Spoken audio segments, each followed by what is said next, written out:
10 ನಿಮಿಷದಲ್ಲೇ ರೆಡಿಯಾಗುವ ಮಾವಿನ ಹಣ್ಣಿನ ದೋಸೆ ಮಾಡ್ತಾಯಿದ್ದೀನಿ. ಬೇಗ ಇನ್ಸ್ಟೆಂಟಾಗಿ ದಿಢೀರಾಗಿ ಮಾಡ್ಕೋಬೋದು. ನೋಡ್ಕೊಳ್ಳೋಣ. 2 ಮಾವಿನ ಹಣ್ಣನ್ನು ಇಟ್ಕೊಂಡಿದ್ದೀನಿ. ಹಣ್ಣಾಗಿರಲಿ ಮಾವಿನ ಹಣ್ಣು, ತುಂಬ ಹಣ್ಣಾಗಿ ಸ್ವೀಟಾಗಿದ್ದರೆ ಚೆಂದ. 1 ಬೌಲ್ನಷ್ಟು ಚಿರೋಟಿ ರವೆ ಹಾಕ್ಕೊಂಡಿದ್ದೀನಿ. ಬೇಕಿದ್ದರೆ ನೀವು ಬಾಂಬೆ ರವೆ ಕೂಡ ಹಾಕ್ಕೋಬೋದು. ಈ ಬಟ್ಲಲ್ಲಿ 1 ಬಟ್ಲು ಚಿರೋಟಿ ರವೆ ಹಾಕ್ಕೊಂಡು ಅದನ್ನು ನುಣ್ಣಗೆ ರೀತಿಯಾಗಿ ಪುಡಿ ಮಾಡ್ಕೊಂಡಿದ್ದೀನಿ. ನಾನು ಇಟ್ಕೊಂಡಂತಹ ಮಾವಿನ ಹಣ್ಣನ್ನು ಪಲ್ಪೆಲ್ಲ ತೆಗೆದು ಹಾಕ್ಕೊಳ್ತಾ ಇದ್ದೀನಿ ನೋಡಿ. ಅದರ ಅರ್ಧದಷ್ಟು ಬೆಲ್ಲ ಹಾಕ್ಕೊಳ್ತಾ ಇದ್ದೀನಿ. ಅರ್ಧ ಬಟ್ಟಲು ಬೆಲ್ಲ ಹಾಕ್ಕೊಂಡಿದ್ದೀನಿ. ಇದಕ್ಕೆ ಸ್ವಲ್ಪ ಏಲಕ್ಕಿ ಪುಡಿ ಹಾಕ್ಕೊಳ್ತಾ ಇದ್ದೀನಿ. ಸೋಡಾ ಅಥವಾ ಈನೋ ಸ್ವಲ್ಪ ಬೇಕಿದ್ದರೆ ಮಾತ್ರ ಹಾಕ್ಕೊಳ್ಳಿ, ಇಲ್ಲ ಅಂದರೆ ಹಾಕ್ಕೊಳ್ಳೋದೇನು ಬೇಡ. ಎಲ್ಲದನ್ನು ಹಾಕ್ಕೊಂಡು ನುಣ್ಣಗೆ ಈ ರೀತಿಯಾಗಿ ಮಿಕ್ಸಿಗೆ ಹಾಕ್ಕೊಂಡು ತಂದಿದ್ದೀನಿ. ಇದು ಸ್ವಲ್ಪ ಗಟ್ಟಿಯಾಗಿದೆ. ದೋಸೆ ಹದಕ್ಕೆ ಇದನ್ನು ಮಾಡ್ಕೋಬೇಕು.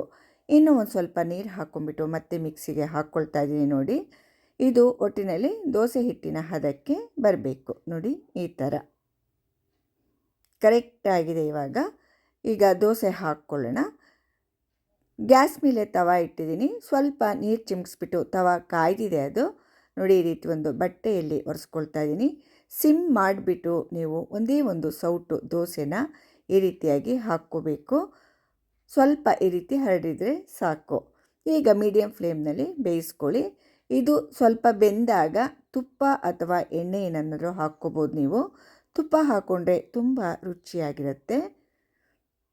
ಆ ಬಿಳಿ ಬಿಳಿ ಭಾಗ ಎಲ್ಲ ಕ್ರಮೇಣ ಕಡಿಮೆ ಆದಮೇಲೆ ನೀವು ತಿರುವಿ ಹಾಕ್ಕೋಬೇಕಾಗತ್ತೆ. ಈ ರೀತಿ ಮಾಡಿದಾಗ ಈ ದೋಸೆ ಮೇಲೆ ಬಂದಾಗ ನೀವು ತಿರುವಿ ಹಾಕ್ಕೋಬೇಕು. ಕಲರ್ ನೋಡಿ ಎಷ್ಟೊಂದು ಚೆನ್ನಾಗಿ ಕಾಣಿಸ್ತಿದೆ ಅಲ್ವಾ. ತಿರುವಿ ಹಾಕ್ಕೊಳ್ತಾ ಇದ್ದೀನಿ ನೋಡಿ. ಈ ಕಡೆ ಕೂಡ ಸ್ವಲ್ಪ ಹೊತ್ತು ಬೆಂದ ನಂತರ ಮತ್ತೆ ತಿರುವಿ ಹಾಕ್ಕೋಬೇಕು. ತುಪ್ಪ ಸವರ್ಕೊಳ್ತಾ ಇದ್ದೀನಿ ನೋಡಿ. ದೋಸೆನ ಇದು ಬೇಗ ಮಾಡ್ಕೊಂಡ್ಬಿಡ್ಬೋದು. ಈಗ ಮಾವಿನ ಹಣ್ಣಿನ ಸೀಸನ್ ಆದ್ದರಿಂದ ಮಾಡಿಕೊಂಡ್ರೆ ತುಂಬ ರುಚಿಯಾಗಿರುತ್ತೆ ನೋಡಿ. ತಿರುವಿ ಹಾಕ್ಕೊಂಡಿದ್ದೀನಿ. ಈಗ ಮತ್ತೊಂದು ದೋಸೆ ಹಾಕ್ಕೊಳ್ತಾ ಇದ್ದೀನಿ ನೋಡಿ. ದೋಸೆ ಹಾಕುವಾಗ ಈ ರೀತಿ ನೀರು ಚಿಮುಕಿಸ್ಬಿಟ್ಟು ಹಾಕೋದ್ರಿಂದ ದೋಸೆ ತುಂಬ ಚೆನ್ನಾಗಿ ಬರುತ್ತೆ. ಸಿಮ್ ಮಾಡಿಬಿಟ್ಟು ದೋಸೆ ಹಾಕ್ಕೊಳ್ಳಿ ಸಿಮ್ನಲ್ಲಿ.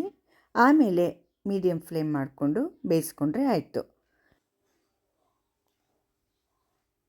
ಬೇಕಿದ್ದರೆ ಈ ರೀತಿ ಮುಚ್ಕೋಬೋದು, ಬೇಗ ಬೆಂದು ಬಿಡುತ್ತೆ ನೋಡಿ. ಈ ಕಲರ್ ಆದಾಗ ವೈಟೆಲ್ಲ ಹೋಗಿದೆ ನೋಡಿ ಚೆನ್ನಾಗಿ.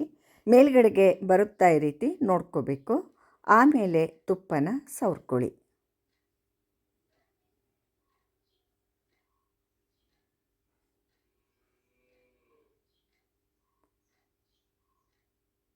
ತಿರುವಿ ಹಾಕ್ಕೊಳ್ತಾ ಇದ್ದೀನಿ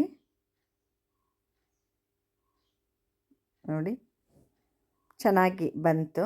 ಈ ಕಡೆ ಕೂಡ ತುಪ್ಪನ ಸವರ್ಕೊಳ್ತಾ ಇದ್ದೀನಿ.